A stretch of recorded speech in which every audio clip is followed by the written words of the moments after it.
LFP, NMC, sodium ion solid state. If you're confused about EV batteries, you're not alone. Technician installs large battery pack under EV chassis on modern factory line. But in 2025, one technology is starting to pull away from the pack. The race for the ultimate EV battery is on.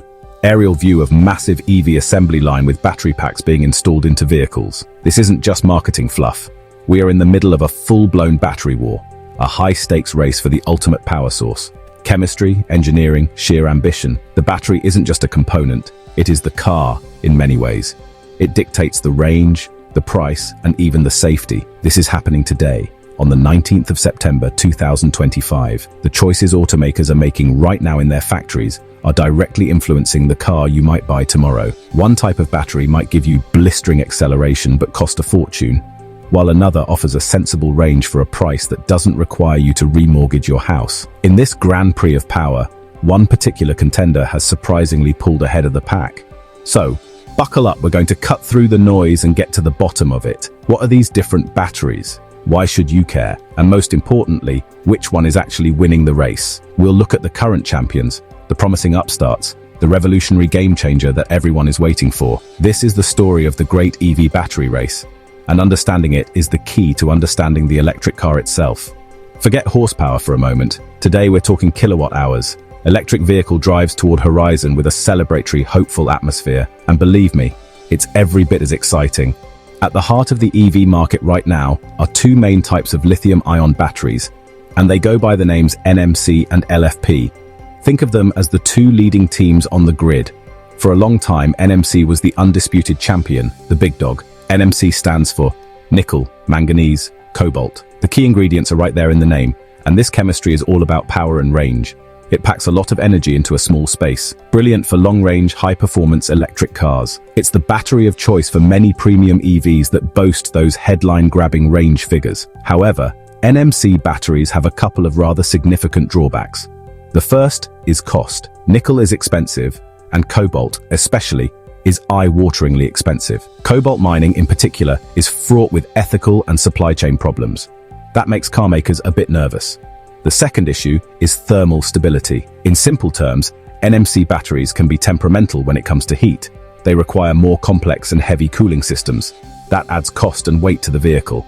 Then we have the challenger, the underdog that's been steadily gaining ground, LFP. LFP stands for Lithium Iron Phosphate. Notice what's missing? That's right. No pricey cobalt and no nickel. Instead, it uses iron and phosphate, materials that are vastly more abundant, cheaper, and easier to source ethically. This immediately makes LFP batteries significantly less expensive to produce. They are also known for being incredibly robust. They have a longer overall lifespan, more charge and discharge cycles before degrading. Plus, they're much more stable and less prone to overheating, inherently safer. But of course, there's no free lunch. The trade-off with LFP has traditionally been energy density. According to data from discoveryalert.com.au, LFP's market share has rocketed to an astonishing 37%. So why is LFP suddenly the talk of the town? The answer is simple. It hits the sweet spot for the cars that most people actually buy. While we all love to dream about a 600-mile range supercar, the reality is that the bulk of the car market lives in the sensible mid-range territory. This is where your family hatchbacks, compact SUVs, daily commuters live. For these vehicles, having a battery that is safe, long-lasting, and most importantly, affordable, is far more crucial than having the absolute maximum range possible. LFP delivers on all these fronts, making it the perfect fit for the electric vehicle for the masses. The cost factor is enormous. By ditching the expensive and volatile cobalt and nickel, manufacturers can slash the single most expensive component of an EV, the battery pack. This saving is passed directly on to you, the buyer. It's the primary reason we're now seeing more and more electric cars with sticker prices that can genuinely compete with their petrol or diesel equivalents. This move towards LFP is a key step in making EVs accessible to everyone, not just those with deep pockets. It's democratizing electric mobility, a massive win. You get a reliable, safe car without the premium price tag. Furthermore, the range anxiety that used to be LFP's biggest weakness is becoming less of a concern. Battery technology has improved, and car makers have gotten clever with packaging, meaning modern LFP-powered EVs can comfortably offer ranges of 250 to 300 miles. For the vast majority of drivers whose daily commute is less than 30 miles, this is more than enough. When you combine that perfectly adequate range with the knowledge that your battery is safer and will likely outlast the car itself, the appeal becomes crystal clear. LFP batteries can typically be charged to 100% on a regular basis, without causing significant degradation, unlike some NMC chemistries that prefer to be charged to only 80% for daily use. This combination has turned LFP from a niche player into the people's champion of the EV battery world. Now, while LFP and NMC are battling it out in today's showrooms, the entire industry is looking over the horizon at what many believe to be the true future of electric vehicles: the solid-state battery. This isn't just a small improvement, it's a revolutionary leap, a complete redesign of the battery as we know it. In today's lithium-ion batteries, you have two solid electrodes, the anode and the cathode, and a liquid electrolyte in the middle that allows charged particles to flow between them. Animation showing ion flow between electrodes through a liquid medium. The problem is, this liquid electrolyte is flammable, heavy, and is the root cause of many of the battery's limitations, like charging speed and degradation. Solid-state batteries, as the name suggests, get rid of this liquid electrolyte entirely. They replace it with a super thin layer of solid material. It could be a ceramic, a polymer, or some other exotic compound. This seemingly simple swap changes everything. For starters, it makes the battery incredibly safe. Without a flammable liquid inside, the risk of a battery fire becomes almost non-existent. By using a solid electrolyte, you can unlock the use of much more powerful materials, like a pure lithium metal anode. This is the key to a massive jump in energy density. We're talking about batteries that could hold twice as much energy for the same weight. This would mean EVs could either travel 500 or 600 miles on a single charge, or they could be made significantly lighter and more efficient, improving handling and performance. We're talking about the potential to recharge an EV in the same amount of time it takes to fill a petrol tank today. Imagine a 10-minute charge giving you 400 miles of range. That's the game-changing potential of solid state. It's the holy grail everyone is chasing. All right, if solid-state batteries are so brilliant, why aren't they in every car on the road today? Well, as with any revolutionary technology, the journey from a laboratory breakthrough to a mass-produced product you can actually buy is long and incredibly difficult. The simple truth is that making these batteries is hard. Really, really hard. The main hurdle is manufacturing at scale. It's one thing to produce a perfect little solid-state cell in a pristine lab. It's another challenge to churn out millions of them, identical and flawless, on a factory line at a cost that makes sense. Companies are pouring billions into solving this puzzle. Mercedes-Benz partnering with Factorial, Toyota, Volkswagen, BMW. They are all trying to crack the code of mass production. The challenge is creating ultra-thin, solid electrolyte layers with no imperfections. Even a microscopic crack or impurity can ruin performance or cause failure.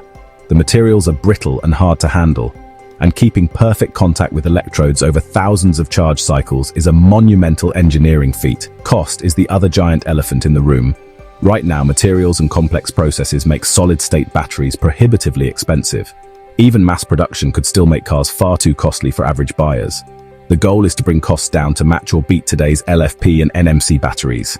This needs manufacturing breakthroughs, supply chain innovations, and materials science advances. So, while exciting breakthroughs hit the headlines almost every month, take them with a pinch of salt. Progress is real, and industry commitment is huge, but it's a marathon, not a sprint. While the spotlight is firmly on the LFP versus NMC battle and the solid-state dream, there are other intriguing chemistries bubbling away in the background. These are the dark horses of the battery race, and they could yet cause a major upset. One of the most promising is the sodium-ion battery. Its biggest selling point is right there in the name, sodium. Unlike lithium, which is relatively scarce and concentrated in a few countries, sodium is one of the most abundant elements on Earth. This makes it incredibly cheap and geopolitically stable. The idea of a sodium-ion battery is to create a power source that is completely free of lithium, cobalt, and nickel.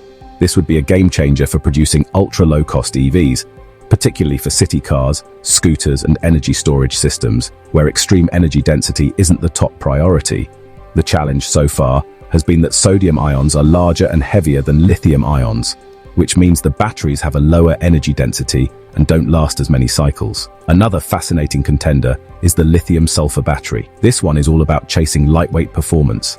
Sulfur is very light, abundant, and cheap. Theoretically, a lithium-sulfur battery could offer a much higher energy density than even the best lithium-ion batteries we have today. This could be perfect for applications where weight is absolutely critical, such as electric aircraft, drones, and high-performance sports cars. Imagine a battery pack that weighs half as much but provides the same range. It would transform the vehicle's agility and efficiency. However, lithium-sulfur batteries have their own set of difficult problems to solve before they're ready for prime time. The main issue is stability and lifespan, meaning the battery loses its ability to hold a charge after only a few hundred cycles. So, after surveying the entire battlefield, what's the state of play here in late 2025? It's remarkably clear. The victor of the current round, the reigning champion of the mainstream EV market, is lithium iron phosphate, or LFP. It has successfully shaken off its old reputation as a low-range, budget-only option and has matured into a formidable all-rounder. Its unmatched combination of low-cost, superb safety and excellent longevity has proven to be the winning formula for the kind of cars that are driving the electric transition forward, the affordable family cars and mid-range SUVs that need to make financial and practical sense. NMC batteries are by no means out of the race, but their role is becoming more specialized. They remain the go-to choice for the premium and performance end of the market, where squeezing out every last mile of range and achieving face-melting acceleration are the top priorities. For buyers of luxury sedans and high-end SUVs who are less sensitive to price, the superior energy density of NMC still holds a powerful appeal. But in the volume game, the battle for the hearts and minds of the average car buyer, LFP's momentum seems unstoppable. It has cracked the code for affordability without making unacceptable compromises. Meanwhile, the revolutionary technologies are still waiting in the wings.